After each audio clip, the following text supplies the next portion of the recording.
Hi, my name's Justin Poy, and I grew up in Toronto in the 1970s. And at that time, Canada was really quite a different place from the perspective of diversity, especially in the Chinese community. I actually didn't have any Chinese friends in school. And ironically, the school that I went to is, well, full of Chinese students now. But at the time, I think my only Asian friend was one Korean guy, and everybody thought he was Chinese anyway. And it was very different. I wouldn't say that it was racially charged or anything like that, but when you were different back in the 70s in Canada, you did stand out.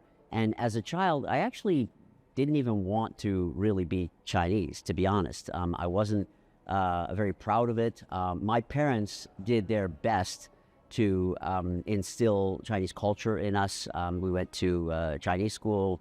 Whatever Chinese community there was, they made sure that we were involved. My mother's friends that she went to school with in Hong Kong, many of them had moved here, so we all got together as a group. And that was pretty much my only exposure to the Chinese community. But it was really when I got into university. I did the radio and television program broadcasting program at Ryerson.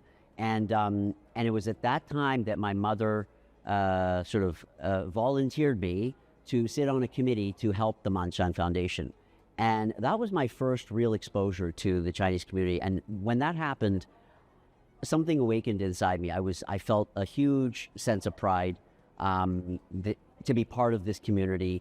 I saw how strong it was. This was in the mid to late 90s, so there was a huge influx of immigration coming from Hong Kong. It was really an exciting time.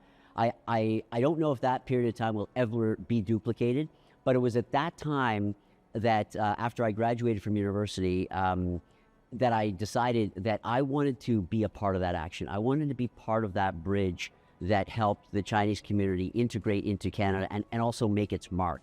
So after a brief stint at CTV, I started my own advertising agency in the late 90s, and essentially we were helping Canadian companies to reach out to all the Hong Kong immigrants that were coming to Canada, and that just opened up a whole world for me. I made new friends. I was part of a huge group, and in fact, today at this photo shoot, many of those people that I've known for the last 35 years were all here today, and we've traveled this journey together. And since that time, that's been sort of my mission, and it's been my personal time. Sitting on boards, chairing committees is very paralleled with my professional role in my company. We still do a lot of multicultural advertising, helping Canadian corporations reach out to diverse communities, not just Asian communities anymore, although they are one of the largest groups here in Canada.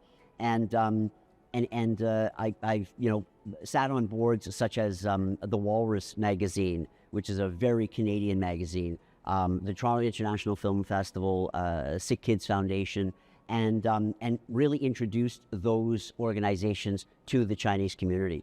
And what I see is I'm hoping that my contribution will be that the foundation that I've helped to lay will continue even after I'm no longer sitting on those committees and boards. So I'm just trying to play my small piece of my piece of the role, and hoping that as a community we can keep this going and keep it up, because for the longest time we didn't have our own voice here, and that was the reason why many of these big Chinese charities started in the early 90s, like Yi Hong Foundation, Manshan Foundation, Hong Fuk Foundation, and now we've got organizations, publications like Fête Chinoise, which celebrate Asian culture, and we can feel very proud of that, and celebrate our culture without making our community separate.